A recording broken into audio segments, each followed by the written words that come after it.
Hello everyone. So today I want to continue to read for you from my book, Breathing for Confidence. It is the first book in my series, Your Voice, Your Superpower. And each of the lessons are being offered in the same way that I teach my own students. So this is chapter 4, and the title for this chapter is Technique for Inhaling Optimally. And as always, there's a little quote. And the quote for this chapter is, "Our breath is the canvas on which we paint our sound pictures." And the quote is by me, Angelina Kalahari. Anne offered Jake a cushion. "I'd like you to lie down on the floor on your back, please, Jake." She spoke while Jake got himself comfortable. "I won't teach you something your body isn't already able to do. Every night when you sleep, you naturally breathe optimally. But as we can't see ourselves when we're sleeping, the next best thing is to look at someone else's breathing, especially babies. They use perfect voice dynamics, including optimal breathing." Jake couldn't help smiling at the thought of how loud babies could scream without ever losing their voices. Anne dragged a chair next to Jake. "Before we begin the breathing exercises, I usually talk about how important breathing is." Jake nodded and got comfortable as he listened to Anne. She sat down beside him. "When medical personnel check to see if someone in crisis is alive, they check that person is breathing first, don't they?" Jake nodded. "I'm sure you'll agree breathing is an essential requirement for human life to exist. Our lives begin and end with the breath. If we stop breathing for even a few minutes, between 30 seconds to 3 minutes, I believe, we die. Of course, some people train especially to hold their breath for much longer, for example, free divers. But most of us take our breathing for granted, never giving it a second thought. We are mostly unaware of the sensation of breathing until we run out of breath. No wonder, because breathing is a reflex action that requires little physical energy. Breathing optimally, however, is one of our most powerful resources for health and for dealing with issues such as stress and problems with sleep. These two issues alone appear to have become significant problems for many people, especially in the long term. They can have disastrous consequences on our health. What most people don't realize is that our entire body breathes when we do. The mind, body, spirit, emotions, and breath are intimately connected and can influence one another. Breathing optimally, therefore, is beneficial to everyone and is not only the domain of performers. There are clinical studies, including thousands of participants spanning 30 years, offering persuasive evidence that the most significant factor in health and longevity is how well we breathe. So first, let's inspect how breathing happens naturally, which will help you understand how to breathe optimally. Anne smiled. Here comes the science bit. First, let me say there are many books explaining exactly which muscles we use to inhale and exhale, what those muscles do, and how they work. I won't talk about those with you. I'm more interested in teaching you about the specific muscles we use for breath and voice support. Most of our muscles for inhaling is situated in our chest, but exhaling is mostly abdominally focused. I realize you may have already learned what I'm about to say, but let's recap. Jake nodded and waited for Anne to continue. Breathing, or respiration, comprises two elements, inhaling and exhaling. I'd like us to start by looking at inhaling first. But before we take a closer look at inhaling optimally, let's briefly examine our mechanism for breathing. First, when we inhale, our body sends a message to our brain to engage our diaphragm and the muscles between our ribs, our intercostal muscles. Second, our diaphragm flattens and moves downwards, while the intercostal muscles move our chest upwards and out, thus expanding our chest, because both are elastic and flexible. And last, as our chest enlarges, the pull on our lungs causes a significant drop in the pressure in our lungs compared to the atmospheric pressure outside our body, and air is sucked into our lungs.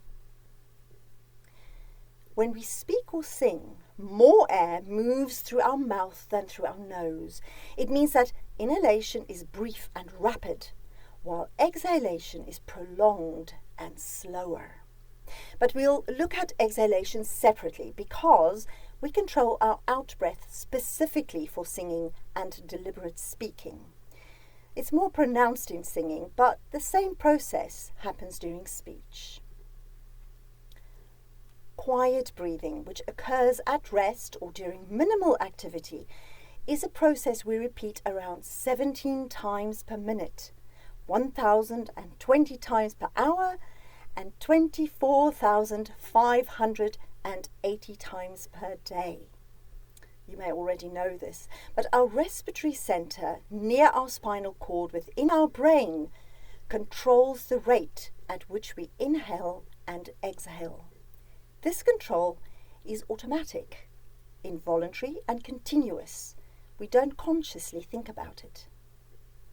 Jake nodded again to show that he understood, but said nothing, waiting for Anne's next words. Anne's smile suggested a sense of relief as she spoke. Fortunately, our lungs are prevented from excess inhalation because of stretch receptors, which send impulses to our respiratory center when stimulated.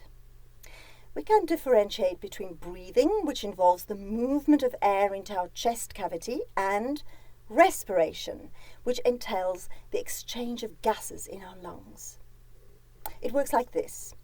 With each breath, air passes into the microscopic air sacs in our lungs. This is where the exchange of oxygen and carbon dioxide takes place between the air and the blood in our lungs. I'm telling you all of this to explain that oxygen, which we need for every part of our body, cannot be stored. It has to be replenished continuously and steadily. But unlike other visceral functions, for example, digestion or cardiovascular functions, breathing is unique in that we can also regulate it voluntarily. And the behavioral or voluntary control of breathing is located in the cortex of our brain. We take conscious control of our breathing before vigorous exertion, for example, playing wind instruments or weightlifting or singing. But we also take behavioral control of changes in breathing from stress and emotional stimuli. The difference between automatic and voluntary breathing is that automatic breathing requires no attention to maintain. However, voluntary breathing involves focus. So, how do singers and actors breathe differently from someone who has not trained their breathing for optimal performance, you may ask? Jake smiled at Anne's rhetorical question. The first thing to look at is tension, as it stops the easy flow of air into our body.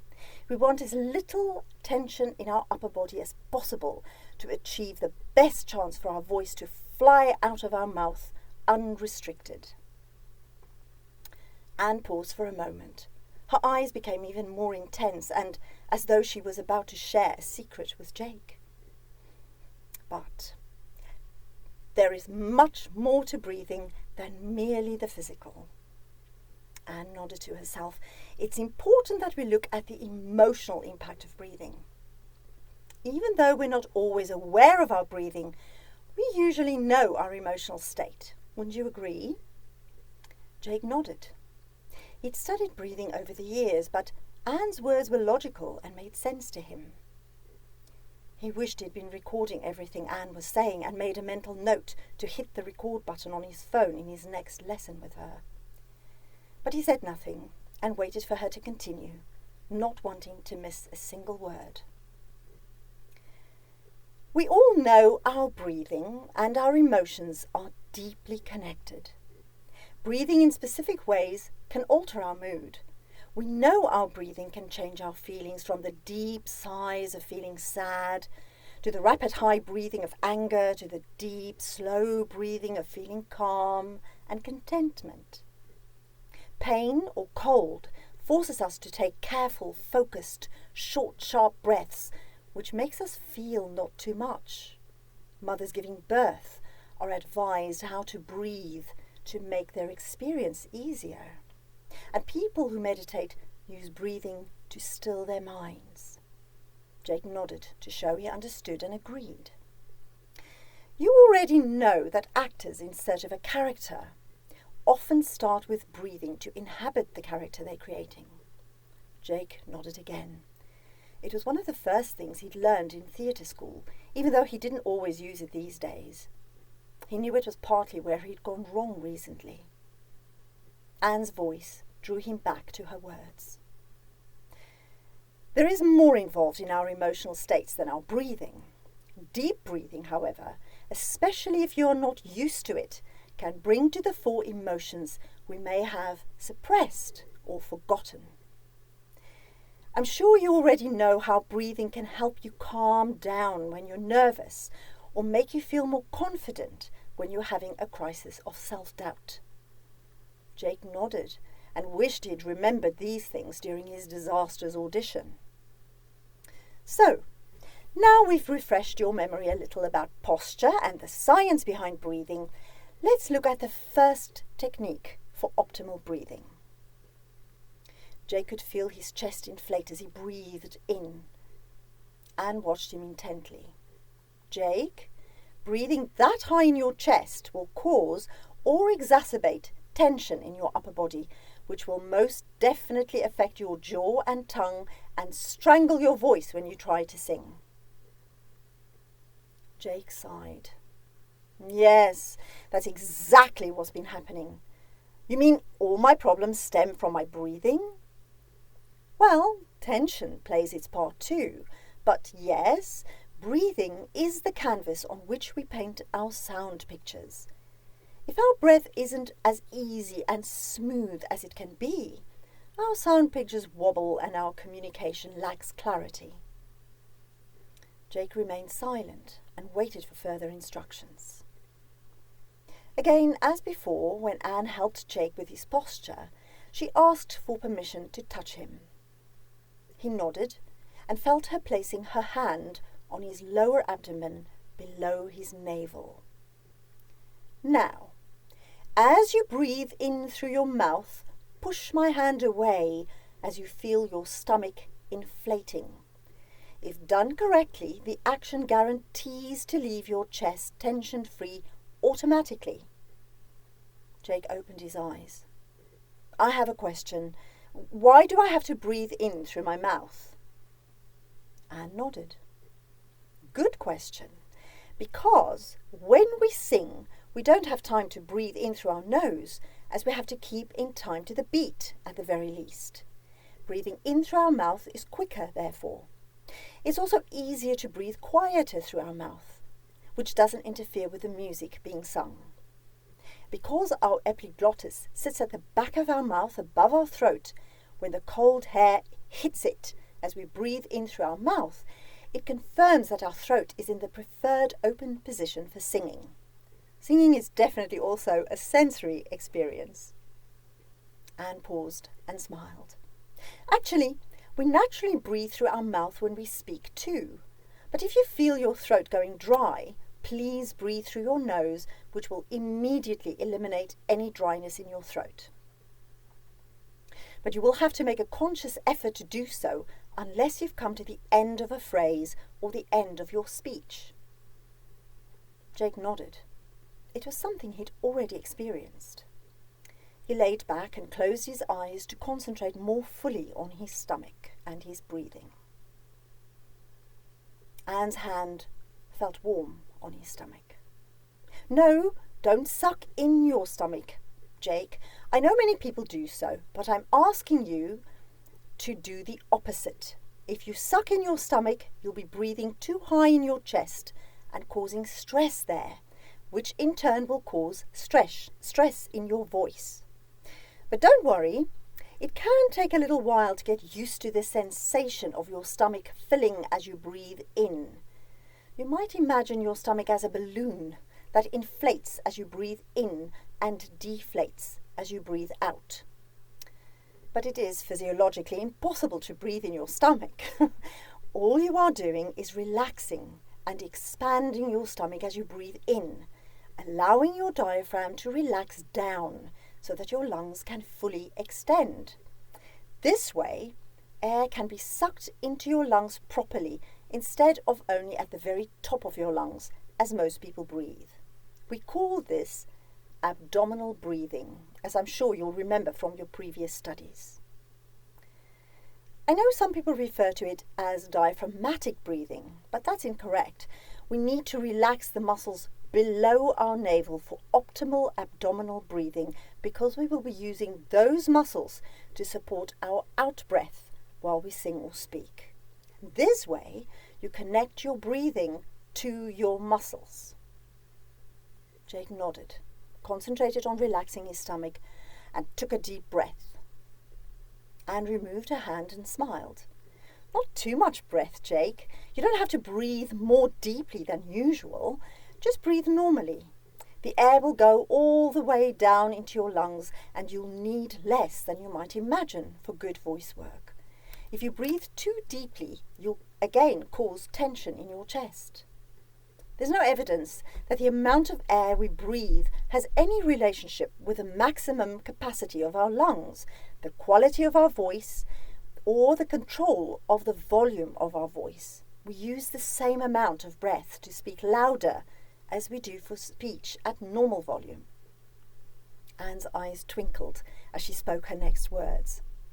By the way, these elements, the quality of voice, volume, and control of volume, are 3 of the requirements of good voice production. She made air quotes around the word good. Jake made a mental note to remember the 3 elements. I was just about to ask why we don't breathe abdominally all the time, Anne. You said when we're sleeping, we're naturally breathing abdominally, which is why you're not asking me to do something my body isn't used to doing. Another great question, Jake. It's true. Most people breathe very high in their body. Usually, the reason is tension. But there are other, more psychological reasons too. In our image-conscious culture, a flat stomach is considered attractive. So people suck in their stomach muscles when they breathe in, just as you did earlier. This action constricts the stomach's muscles' ability to relax and therefore causes stress higher in the body. There is also evidence that most of us have been disciplined from a young age not to say certain things, not to behave in certain ways, not to do certain things, not to sit in a certain way, not to do this and not to do that. It's all done with love, of course, so we can learn to be socially acceptable, but it has an adverse effect on us. Even at that young age, we question our worth. Our young minds come to the incorrect conclusion that we must be flawed in some way, that we are not enough just as we are. Those thoughts cause us to breathe higher in our body. Jake nodded. He could relate entirely, but didn't feel he needed to discuss it with Anne. Instead, he relaxed again, closed his eyes, and continued to listen to her words while practicing the deep breathing technique she'd just shown him. Breathing that way divorces us from experiencing the sensation of breathing. It diminishes our ability to experience our emotions fully, and it also disconnects our voice from our body. It's sometimes called shallow breathing. Shallow breathing, however, can also refer to low volume breathing. But for easy reference, let's call it shallow breathing for now. Most often, shallow breathing can be triggered by anxiety, stress, pain, fatigue, anger, and other factors that have the same effect. Sometimes it can even cause hyperventilation. Shallow breathing also limits the movement of the diaphragm. The result is that the lowest part of your lungs does not get its share of fully oxygenated air. This can lead to feelings of anxiety and tension. Can you see how it's a catch-22? Jake nodded, but kept his eyes closed. Studies show that breathing higher in our body becomes a habit for many of us by the time we are 2 years old, and sometimes even younger. As we become teenagers, with all the demands and complexities that entails, breathing higher in our body helps us to feel, not too deeply, the hurts our sensitive emerging cells are experiencing. We carry this habit through to our working lives, and the stresses of our everyday lives add to it. Only at night, when we are entirely relaxed and sleeping, do we breathe deeper and lower in our body again. Often, we don't consciously remember the sensation of doing so. So, I ask my students to lie down on their back on the floor so they can feel the sensation of abdominal breathing easier and of their stomach inflating as they breathe in. Breathing in and having your chest expands make for shallow breathing and is to be avoided in singing. But breathing low in your body will provide overall better health benefits to anyone, even when you're not singing. When Anne was satisfied that Jake could breathe abdominally without having her or his hand on his stomach to guide him, she asked him to get up from the floor. Leading him to stand next to a wall with his back as flat against it as possible, she asked him to bend his knee. Use your hands to pull your knee as close to your body as possible. You can do this exercise sitting down and pulling both knees up and close to your chest, but standing against a wall will also help with good posture. If you breathe abdominally in this position, it should enhance the feeling of the air going into your body on the side where your knee is lifted. Anne scrutinized Jake's body to ensure he was performing the exercise correctly. There should be no effort on your part. Well, pulling up your knee close to your chest might be the challenge. Jake's smile broadened. Not only could he feel his breath by breathing this way, but it also felt more comfortable and relaxing. He could feel his ribcage moving at his back as he experienced his breath going into his body and leaving again as he exhaled. Then he switched to the other leg to experience the same on the other side of his body. Jake enjoyed the sensation of centeredness that washed over him. Was the feeling of calm and confidence just his imagination, or a result of the full lung breathing and upright posture? As though Anne could read his thoughts, she confirmed it. I can see you are feeling more confident and centered already. Just 2 benefits out of many when breathing abdominally. You've done very well today, Jake. Please continue to watch your posture at all times. By the way, did you know, during the height of the castratis' reign as the best singers in the world, they were never allowed to sit down while studying singing. They had to stand, so their lungs would stay fully extended for optimal breathing at all times, unless they were sleeping. Jake pretended to be horrified, and Anne laughed at the comical expression on his face. Don't worry, I don't expect such fanatical commitment from you.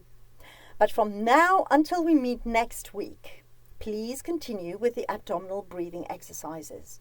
Do at least 10 to 20 minutes a day and increase it until you are able to breathe that way all the time.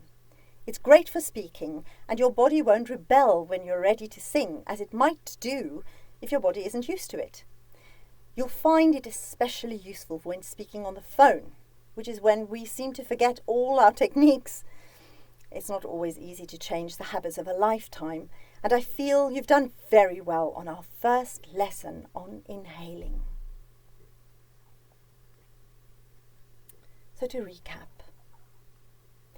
we can see and experience for ourselves proper alignment of the body and its effects. Lie down on your back and place your hand over your stomach below your navel. As you breathe in, feel your stomach expanding there as you push your hand away. It's a good idea to breathe in and out through your mouth, because when we sing, we usually don't have time to breathe through our nose, as we have to keep to the beat of the music. In speaking, we naturally breathe through our mouth, but if you feel your throat going dry, please breathe through your nose for these exercises, which will immediately eliminate any dryness in your throat. When you feel you've mastered the breathing technique lying down, stand next to a wall and pull up your knee to your chest. Do the exercise on both sides of your body. If you find standing too challenging, you can sit down and pull both knees towards your chest. Feel the air as you breathe low into your body. You may also experience the sensation of your rib cage expanding at your back. Breathe slowly and consciously, and do at least 10 minutes per day, increasing it until you breathe this way all the time. If you're not used to breathing low in your body and then go for a singing lesson, for example, your body will be very confused, and when you suddenly want to practice abdominal breathing, the answer is to breathe abdominally all the time. That way, even if you never sing, you will have better control over your speaking voice and lots of health benefits. If you've performed the simple exercises above correctly, you will notice not only does good posture support optimal breathing, but it also improves your self-image and level of confidence. This may seem surprising, but we only have to look to the Oriental philosophies through the centuries to confirm the importance of the mind-body-spirit connection and the balance such connection brings to the performer. And make no mistake, we are all performers on some level or another. So here is a list of some benefits of optimal abdominal breathing. Stress relief, better sleep, reduced blood pressure, improved immune system. It relieves long-term respiratory difficulties, increases vital energy to the body, opens the chest to make breathing easier, reduces chest pains, improves blood circulation, mental clarity, relieves congestion, balances brain hemispheres, calms emotions, helps speed recovery after trauma, releases and reduces muscular tensions. When you breathe easier, you move easier. Results in radiant skin at any age. Helps with posture. Better oxygen flow reduces wrinkles. It improves mental concentration and observation. Higher productivity, greater learning capacity, better decision making. It increases feelings of safety, nurturing, and self-acceptance. It produces profound relaxation and inner peace. Strengthens coping skills, enhances a sense of self and inner power, heightened awareness and self-love, and it reverses the effects of stress, heightens intuition, enhances creativity, and can lead to feelings of confidence. So, thank you very much for watching and listening, and I'll see you next time.